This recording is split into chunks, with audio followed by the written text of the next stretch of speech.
Hello guys, good afternoon. Guys, this is a K2, right? So this is connecting to the main power there, over there, right? So early this morning I used this one, no?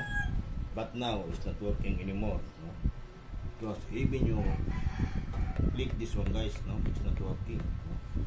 Because if this one is working, there is a light, no, showing here, no, but now it's nothing. So what we do, no, what is the simple remedy so that we can use it again?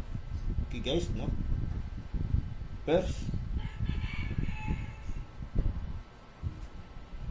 we remove this kettle.